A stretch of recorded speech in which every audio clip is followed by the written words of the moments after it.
Hello welcome. A prayer for my daughter ಈ ಪದ್ಯವನ್ನು ಇಂಗ್ಲೀಷ್ನಲ್ಲಿ ಎಕ್ಸ್ಪ್ಲೈನ್ ಮಾಡಿ ಪಾರ್ಟ್ 1 ಮತ್ತು ಪಾರ್ಟ್ 2ದಲ್ಲಿ ಇವುಗಳನ್ನು ಕೊಟ್ಟಿದ್ದೀನಿ.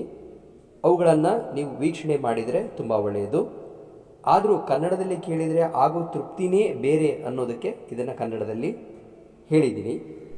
ಕೇಳಿ ಚೆನ್ನಾಗಿ ಅರ್ಥ ಆಗುತ್ತೆ ಮತ್ತು ತೃಪ್ತಿಯಾಗುತ್ತೆ, ಸಂತೋಷವೂ ಆಗುತ್ತೆ. ಈಗ ನಾನು ಇವತ್ತು ಅ ಪ್ರೇಯರ್ ಫಾರ್ ಮೈ ಡಾಟರ್ ಕನ್ನಡದಲ್ಲಿ ಇದರ ಎಕ್ಸ್ಪ್ಲನೇಷನನ್ನು ಕೊಡ್ತಾ ಇದ್ದೀನಿ. ಏಡ್ಸ್ ಬರೆದಿರ್ತಕ್ಕಂಥದ್ದು ಇದು ಒಂದು ಬ್ರೀಫ್ ಇಂಟ್ರೊಡಕ್ಷನನ್ನು ಕೊಡಬೇಕು ನಾನೀಗ. ಇದನ್ನು ಬರೆದಿತ್ತು ನೋಡಿ 1919ನಲ್ಲಿ, ಆಮೇಲೆ ಪಬ್ಲಿಷ್ ಆಗಿತ್ತು. ನಂತರ ಯಾವುದಾದ್ರೂ ಒಂದು ಪದ್ಯವನ್ನು ಓದಬೇಕಾದ್ರೆ ಆ ಹಿಂದಿನ ಸಿಚುವೇಶನನ್ನು ಅರಿತುಕೊಳ್ಳೋದು ಬಹಳ ಮುಖ್ಯ.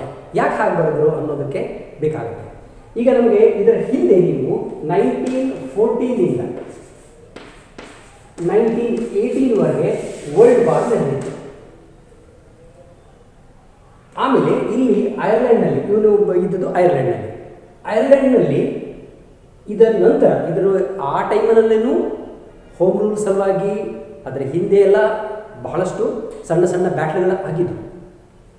ಈಗ ಏನಾಗಿದೆ, ಇದು ಯುದ್ಧ ನಡೆದಾಗ ಎಲ್ಲರೂ ಇಂಗ್ಲೆಂಡಿಗೆ ಇವರು ಸಾಥ್ ಕೊಟ್ಟರು. ಈಗ ಹೆಂಗೆ ನಾವು ಮಾಡಿದ್ವಿ ಅದೇ ಥರ ಆಗ ವರ್ಲ್ಡ್ ವಾರಿಗೆ ಹೆಂಗೆ ನಮ್ಮ ಸೈನಿಕರನ್ನು ಕಳಿಸ್ಕೊಟ್ಟಿದ್ವಿ ಇಂಡಿಯಾದಲ್ಲಿ, ಅದೇ ಥರ ಇವರು ಕೂಡ ಮಾಡಿರ್ತಾರೆ. ನಂತರ 1918 to 1919 ಈ ಪೀರಿಯಡ್ ಏನಿದೆಯಲ್ಲ, ಇಲ್ಲಿ ಸ್ವಲ್ಪ ಶಾಂತತೆ ಇತ್ತು. ಆದರೆ ಒಳಗೊಳಗೆ ಐರಿಷ್ ನ್ಯಾಷನಲಿಸ್ಟ್ಸ್ ಏನಿದ್ರು ಅವರು ತಮಗೆ ಇಂಡಿಪೆಂಡೆನ್ಸ್, ನಾವು ಹೆಂಗೆ ಇಂಡಿಪೆಂಡೆನ್ಸನ್ನು ಕೇಳಿದ್ವಲ್ಲ ಅದೇ ಥರ ಇವರು ಕೂಡ ಬ್ರಿಟಿಷರಿಂದ ಹೊರಗೆ ಬರಬೇಕು, ಇಂಡಿಪೆಂಡೆಂಟ್ ಆಗಬೇಕು ಅಂಥೇಳಿ ಇವರು ಆ ಟೈಮಲ್ಲಿ ಒಂದು ಆರ್ಮ್ಡ್ ರೆಬೆಲಿಯನ್ನು ಮಾಡ್ತಾರೆ. ಆರ್ಮ್ಡ್ ರೆಬೆಲಿಯನ್ ನಮ್ಮಲ್ಲಿ ಆಗಲಿಲ್ಲ, ಮಾಡಬೇಕಾಗಿತ್ತು. ನೇತಾಜಿ ಸುಭಾಷ್ ಚಂದ್ರ ಬೋಸ್ ಅವರು ಇದೇ ಆರ್ಮ್ಡ್ ರೆಬೆಲಿಯನ್ನೇ ಮಾಡಬೇಕು ಅಂತ ಅಂದುಕೊಂಡಿದ್ರು, ಆದರೂ ಸಕ್ಸಸ್ಫುಲ್ ಆಗಲಿಲ್ಲ ನಮ್ಮಲ್ಲಿ. ಇಲ್ಲಿ ಕೂಡ ಹಾಗೆ ಬೇರೆ ಬೇರೆ ಗ್ರೂಪ್ಗಳಿದೆ. ಆ ಗುಂಪುಗಳೆಲ್ಲ ಈ ಯುದ್ಧ ಮಾಡಿ ತಾವು ಬೇರಾಗಬೇಕು ಅಂತ ನೋಡ್ತಿದ್ದಾರೆ. ಅಂದರೆ ಈಗ ಇಲ್ಲಿ ಒಂದು ದೊಡ್ಡ ಆಂಗ್ಸೈಟಿ ಇದೆ, ಒಂದು ಭಯ ಇದೆ, ಜನರಲ್ಲಿ ಆತಂಕ ಮನೆ ಮಾಡಿಕೊಂಡಿದೆ. ಆತಂಕ, ಭಯ, ಮುಂದೆ ಏನಾಗುತ್ತೋ ಅನ್ನೋ ಒಂದು ಅನ್ಸರ್ಟನಿಟಿ, ಏನಾಗುತ್ತೆ ಅಂತ ಯಾರಿಗೂ ಗೊತ್ತಿಲ್ಲ.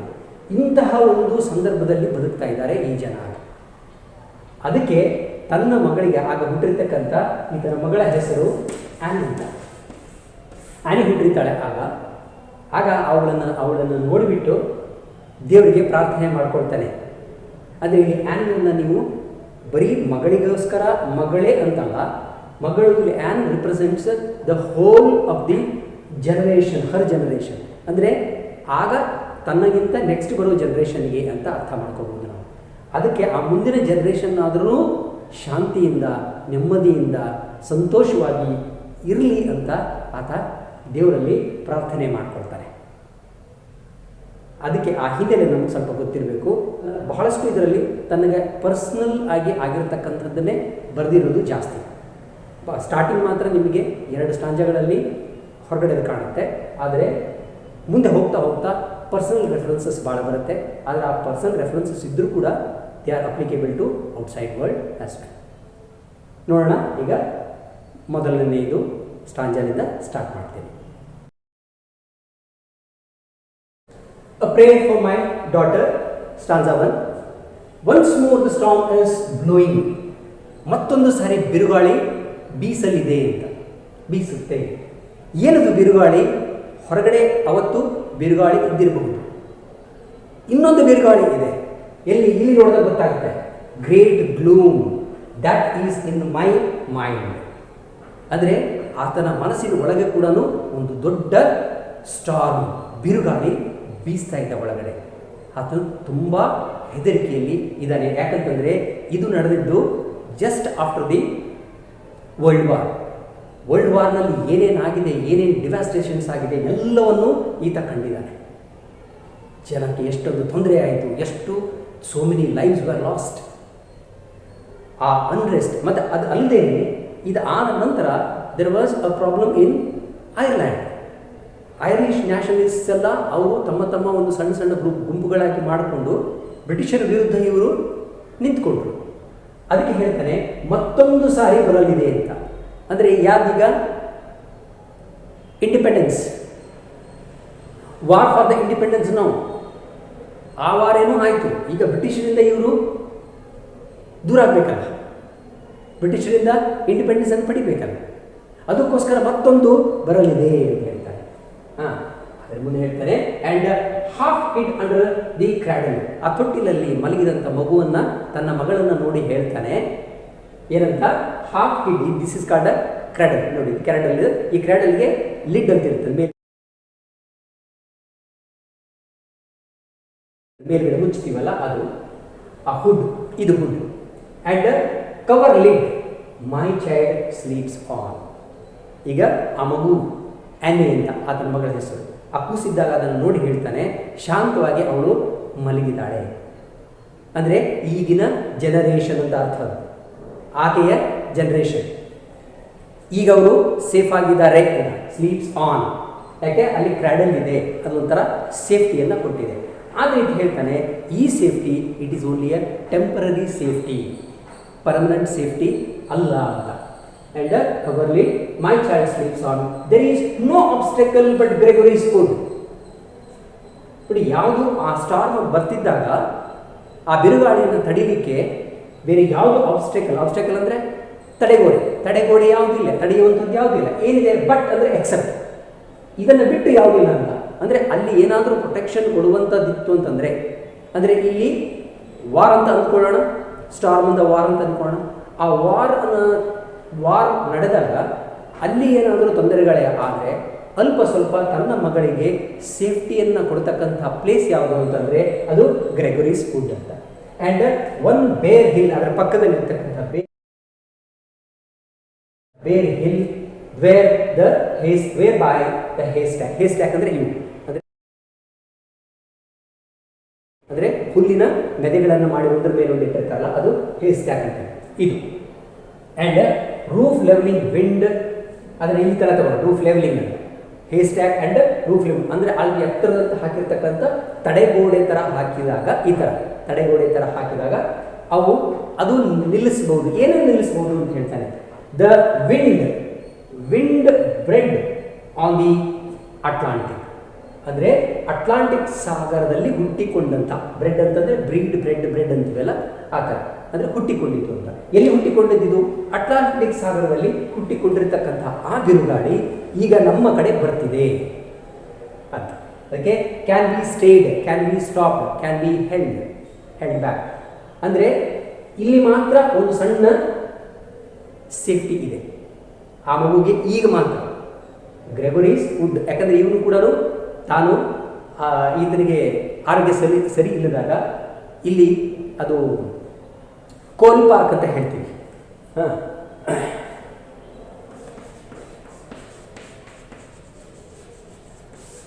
ಅದೊಂದು ಎಸ್ಟೇಟ್, ಯಾವುದು ಲೇಡಿ ಗ್ರೆಗೋರಿ ಅಂತ ಇದ್ರು.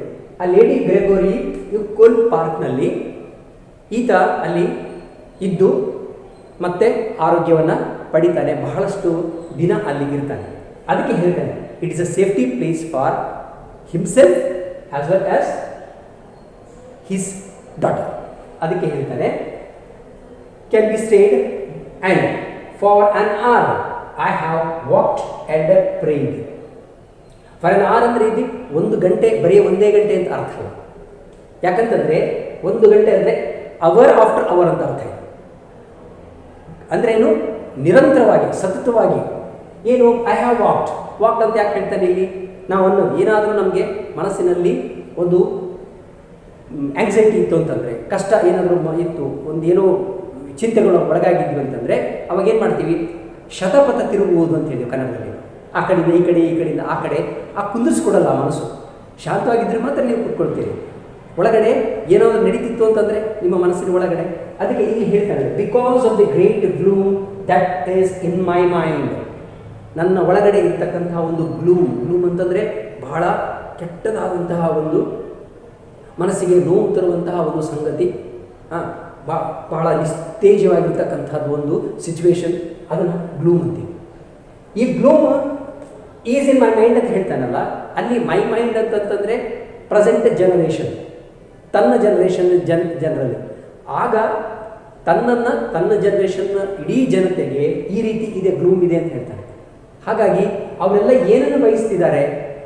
ತಮ್ಮ ಮುಂದಿನ ಜನರೇಷನ್ಗೆ ಸೇಫ್ಟಿಯನ್ನು ಬಯಸ್ತಿದ್ದಾರೆ.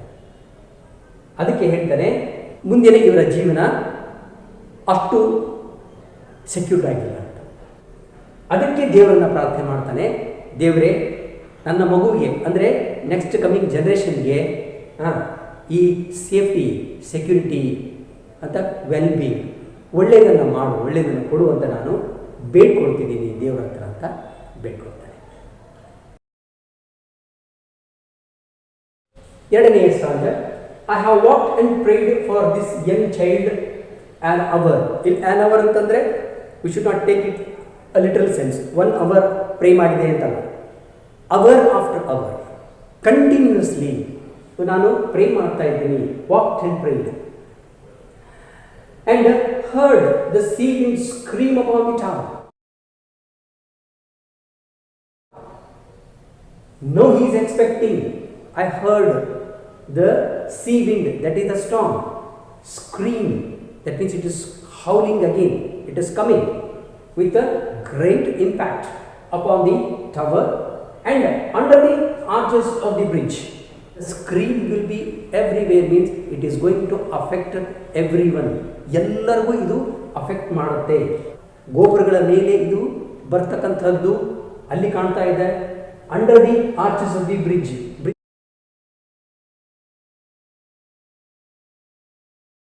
ಬ್ರಿಡ್ಜಿನ ಕೆಳಗಡೆ ಈ ಥರ ಕಮಾನ್ ಇರುತ್ತಲ್ಲ, ಆ ಕಮಾನ್ ಒಳಗಡೆ ಹೋಗ್ತಕ್ಕಂಥದ್ದು ಅಂದರೆ ಎಲ್ಲ ಕಡೆ ಅಂತ ಅರ್ಥ. In the elms above the flooded stream, ಜೋರಾಗಿ ಹರಿಯುತ್ತಿರುವ ನದಿಯಲ್ಲಿ ಇರ್ತಕ್ಕಂಥ ಎಲ್ಮ್ ಟ್ರೀಸ್ ಏನಿದೆ, ಆ ಎಲ್ಮ್ ಟ್ರೀಗಳ ಮೇಲೆ ಕೂಡ ಇದು ಗಾಳಿ ಜೋರಾಗಿ ಬೀಸುತ್ತೆ. Imagining in excited reverie that the future years had come.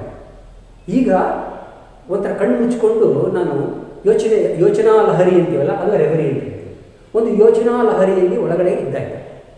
ಆಗ ಅಂತಾನೆ they had come, future had come, ಮುಂದೆ ಬರಬೇಕಾಗಿದ್ದೇನಿದೆ ಅದು ನನ್ನ ಕಣ್ಣು ಮುಂದೆ ಕಟ್ಟಿದಂಗೆ ಆಗಿಬಿಟ್ಟಿದೆ ನನಗೀಗ ಅಂತ ಹೇಳ್ತಾರೆ. That the future years had come, ಮುಂದೆ ನಾನು ಏನು ಅಂದ್ಕೊಂಡಿದ್ದೀನೋ, ಏನೇನು ಕೆಟ್ಟದಾಗತ್ತೋ ಅಂದ್ಕೊಂಡಿದ್ದೀನೋ ಆ ಬಿರುಗಾಳಿ ಈಗ ನನಗೆ ಬಂದಂತೆ ಅನಿಸ್ತಿದೆ, ನನ್ನ ಮೈಂಡ್ ಒಳಗಡೆ ಅದು ಕಾಣ್ತಾ ಇದೆ ನನಗೆ ಅಂತ.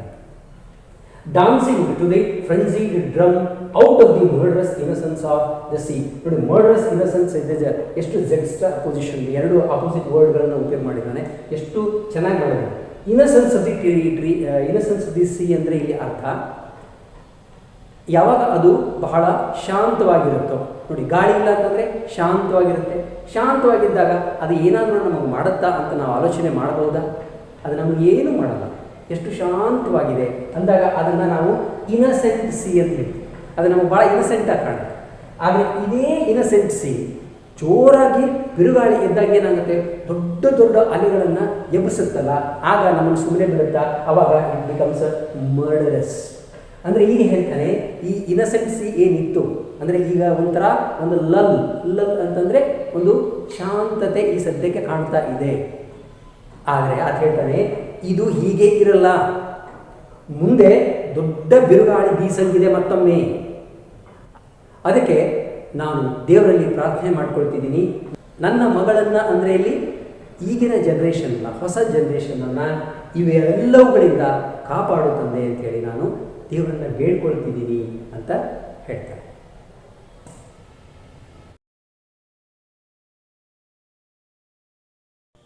May she be granted beauty and yet not beauty to make a stranger's eye distraught.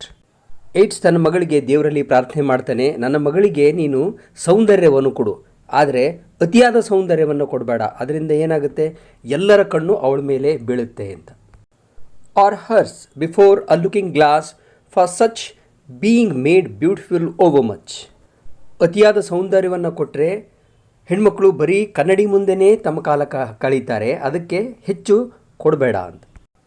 Consider beauty a sufficient end, ಅಂದರೆ ಸೌಂದರ್ಯವೇ ಎಲ್ಲದಕ್ಕಿಂತಲೂ ದೊಡ್ಡದು, ಅದೇ ಕೊನೆ ಅನ್ನುವ ಭಾವನೆ ಬರುತ್ತೆ ಅವರಿಗೆ.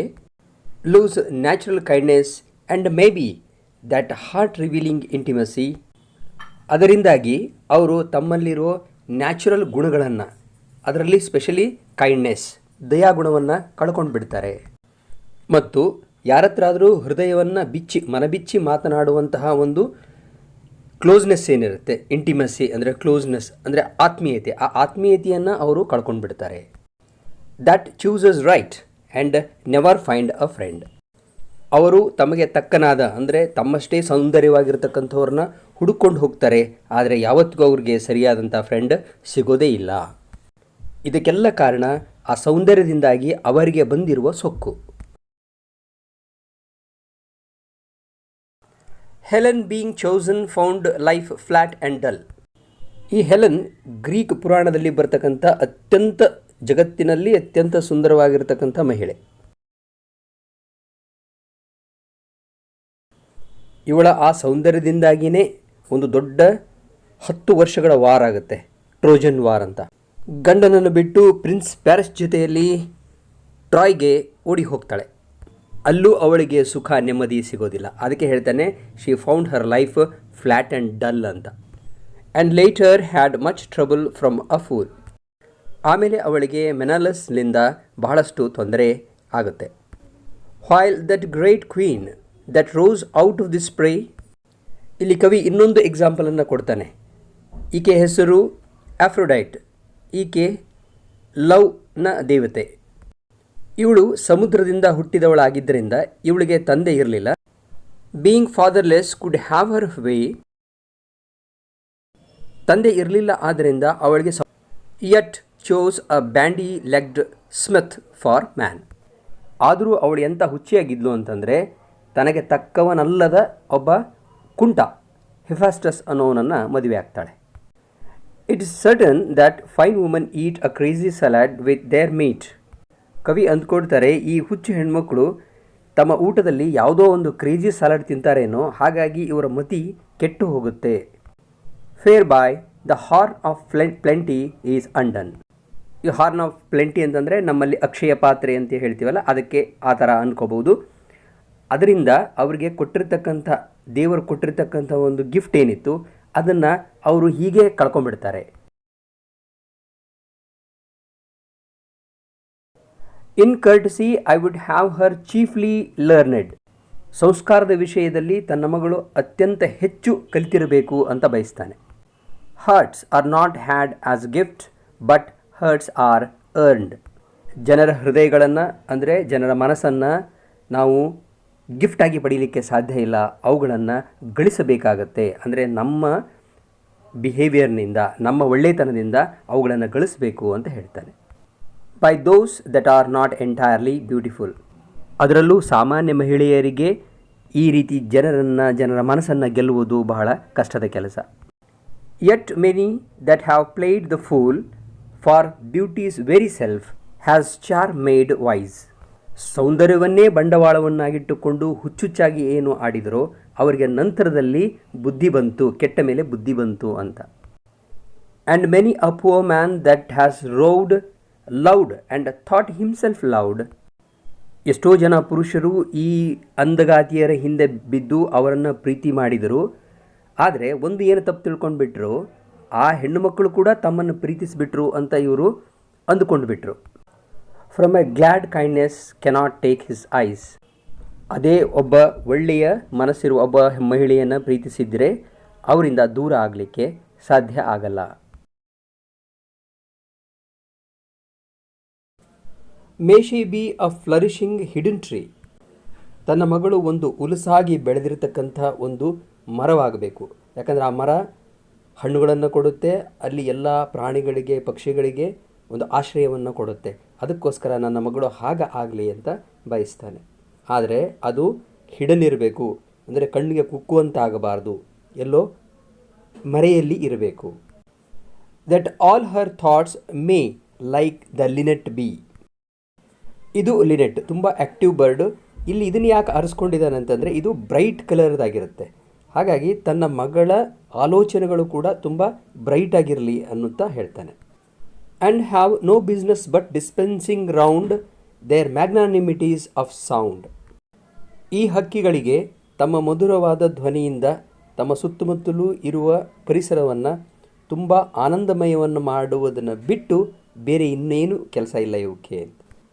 ನಾರ್ but in merriment begin a chase, nor but in merriment a quarrel. ಒಬ್ಬರನ್ನು ಒಬ್ಬರು ಹಿಮ್ಮೆಟ್ಟಿಸಿಕೊಂಡು ಹೋಗುವುದಾಗಲಿ, ಒಬ್ಬರೊಬ್ಬರು ಜಗಳಾಡುವುದಾಗಲಿ ಅವುಗಳನ್ನು ಮಾಡಿದರೂ ಅದರಲ್ಲೂ ಒಂದು ಆನಂದಮಯವಾಗೇ ಮಾಡ್ತವೆ. ಅದಕ್ಕೆ ಬುದ್ಧಿವಂತರು ವಾದಗಳನ್ನು ಮಾಡಿದರೂ ಕೂಡ ಒಬ್ಬರಿಗೊಬ್ಬರಿಗೆ ಲಾಭವಾಗುವಂಗೆ ಮಾಡ್ತಾರೆ ಹೊರತು ಹುಚ್ಚರ ಥರ ಆರ್ಗ್ಯುಮೆಂಟನ್ನು ಮಾಡಲ್ಲ. ಅದಕ್ಕಾಗಿ ತನ್ನ ಮಗಳು ಈ ಲಿನೆಟ್ ಬರ್ಡ್ ಥರ ಇರಲಿ ಅಂತ ಬಯಸ್ತಾನೆ.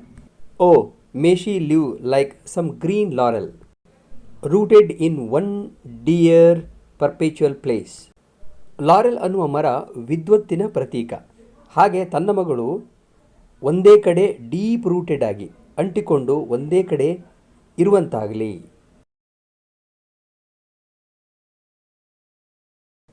ಮೈ mind has dried up of late. Of late ಅಂದರೆ ಇತ್ತೀಚೆಗೆ ಅಂತ. ನನ್ನ ಮೈಂಡ್ ಎಲ್ಲ ಡ್ರೈ ಅಪ್ ಆಗಿಬಿಟ್ಟಿದೆ ಅಂತ ಹೇಳ್ತಾನೆ. ಯಾಕೆ ಅನ್ನೋದನ್ನು ಅದಕ್ಕೆ ಈ ರೀತಿ ಓದಿದರೆ ಇದು ಚೆನ್ನಾಗಿ ಅರ್ಥ ಆಗುತ್ತೆ. ಬಿಕಾಸ್ ಇಲ್ಲಿಂದ ನೋಡಿ, because the minds that I have loved, the sort of a beauty that I have approved prosper but little. But little ಅಂದರೆ ಅತಿ ಕಡಿಮೆ ಅಂತ. ಅಂದರೆ ನಾನು ಯಾರನ್ನು ಪ್ರೀತಿಸಿದ್ನೋ, ಯಾರ ಸೌಂದರ್ಯವನ್ನು ಆರಾಧನೆ ಮಾಡಿದ್ನೋ ಅವರು ಮುಂದೆ ಬೆಳೀಲೇ ಇಲ್ಲ, ಅವರು ಪ್ರಾಸ್ಪರ್ ಆಗಲೇ ಇಲ್ಲ. ಇದು ಮತ್ತೆ ತನ್ನ ಪ್ರೇಯಸಿಯಾದ ಮಾಡ್ ಗಾನ್. ಇವಳೇ ಮಾಡ್ ಗಾನ್, ತುಂಬ ಸೌಂದರ್ಯವತಿ, ಇವಳನ್ನು ಪ್ರೀತಿಸಿ ಹಾಳಾಗಿ ಹೋದ. Yet knows that to be choked with hate. ಅಂದರೆ ನಮ್ಮಲ್ಲಿ ಈರ್ಷೆಯನ್ನು ನಾವು ತುಂಬಿಕೊಂಡಿದ್ದರೆ, may well be of all evil chances chief. ದುಷ್ಟಕೂಟದ ಚೀಫ್ ಕೂಡ ನೀವು ಆಗಬಹುದು. ಅಂದರೆ ಈರ್ಷೆ ಅನ್ನೋದು ಯಾವಾಗಲೂ ಕೆಟ್ಟದ್ದನ್ನು ತರುತ್ತೆ ಅಂತ ಅರ್ಥ. If there is no hatred in mind, assault and battery of wind can never tear the linnet from the leaf.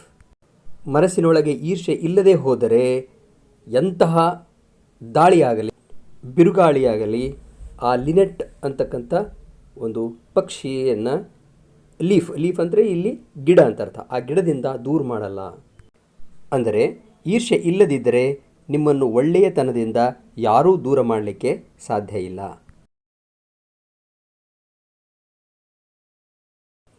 An intellectual hatred is the worst. ಅತಿ ಬುದ್ಧಿವಂತರ, ಅತಿ ಮೇಧಾವಿಗಳ ಈರ್ಷೆ ಏನಿದೆ ಅದು ತುಂಬ ಡೇಂಜರಸ್, ಬಹಳ ಕೆಟ್ಟದ್ದು. So let her think opinions are accursed. ಈ ಅತಿ ಬುದ್ಧಿವಂತರಿಗೆ ಇರುವುದೊಂದು ಕೆಟ್ಟ ಅಭ್ಯಾಸ ಏನಂದರೆ, ತಾವು ಏನು ಹೇಳ್ತಾರೋ, ತಾವೇನು ವಿಚಾರ ಮಾಡ್ತಾರೋ ಅದೇ ಅತ್ಯಂತ ಸರಿ ಅನ್ನುವುದು. ಅದಕ್ಕೋಸ್ಕರ ಹೀಗೆ ಆದರೆ ಅದು ಶಾಪಗ್ರಸ್ತವಾಗುತ್ತೆ, ಅದು ಕೆಟ್ಟದಾಗುತ್ತೆ ಅನ್ನುವುದು ತನ್ನ ಮಗಳಿಗೆ ಗೊತ್ತಾಗಲಿ ಅಂತ. Have I not seen the loveliest woman born out of the mouth of plenty of horn. Plenty of horn ಅಂದರೆ ಇಲ್ಲಿ ಅಕ್ಷಯ ಪಾತ್ರೆ ಅಂತ ಅಂದ್ಕೊಳ್ಳೋಣ. ಅಂದರೆ ನಾನು ಅಂತಹ ಒಬ್ಬ ಹೆಣ್ಣುಮಗಳನ್ನು ನೋಡಿದ್ದೀನಿ. ಅಂದರೆ ಹುಟ್ಟಿನಿಂದಲೇ ಎಲ್ಲ ಒಳ್ಳೆಯದನ್ನು ಪಡೆದಿರ್ತಕ್ಕಂಥವಳನ್ನು ನಾನು ನೋಡಿದ್ದೀನಿ. Because of her opinionated mind ಅಂದರೆ ಇಲ್ಲಿ ತಾನೇ ಸರಿ ಅನ್ನುವ ಒಂದು ಗರ್ವ ಹೊಂದಿರತಕ್ಕಂಥ ಮಹಿಳೆ. Barter that horn and every good by quiet natures understood for an old bellows full of angry wind. Barter ಅಂದರೆ ಬದಲಾಯಿಸಿಕೊಳ್ಳುವುದು ಅಂತ ಅರ್ಥ. ಅಂದರೆ ಈಕೆ ತನಗೆ ಬಂದಿರತಕ್ಕಂಥ ಆ ಗಿಫ್ಟ್, ಇಲ್ಲಿ ಹಾರ್ನ್ ಅಂತಂದರೆ ಅದೇ ಅಕ್ಷಯ ಪಾತ್ರೆ ಇದ್ದ ಹಾಗಿದೆಯಲ್ಲ ಅದು, ಅದನ್ನು ಈಗ ಕೆಟ್ಟದ್ದಕ್ಕೆ ಅದನ್ನು ಬದಲಾಯಿಸ್ಕೊಳ್ತಾಳೆ. ಅಂದರೆ ತನಗೆ ಇರುವ ಆ ಸೊಕ್ಕಿನಿಂದಾಗಿ ಆಕೆ ಒಳ್ಳೆಯದೆಲ್ಲವನ್ನು ಕಳೆದುಕೊಂಡು ಕೆಟ್ಟದ್ದನ್ನೇ ಬೆಳೆಸ್ಕೊಳ್ತಾಳೆ. ಇದು ಅತ್ಯಂತ ಸೌಂದರ್ಯವತಿಯರಿಗೆ ಆಗುವ ಒಂದು ಸ್ಥಿತಿ. ಅದಕ್ಕೆ ತನ್ನ ಮಗಳು ಅತ್ಯಂತ ಸೌಂದರ್ಯವತಿ ಆಗಬಾರ್ದು ಅಂತ ಕವಿ ಕೇಳ್ಕೊಳ್ತಾನೆ. Considering that all hatred driven hence, the soul recovers radical innocence. ಈರ್ಷೆ ಎನ್ನುವುದು ನಮ್ಮ ಮನಸ್ಸಿನಿಂದ ಹೊರಗಡೆ ಹೋದರೆ ನಮಗೆ ಒಂದು ಒಳ್ಳೆಯ ಮುಗ್ಧತೆ ನಮ್ಮಲ್ಲಿ ಬರುತ್ತೆ. And learns at last that it is self-delighting, self-appeasing, self-affrighting.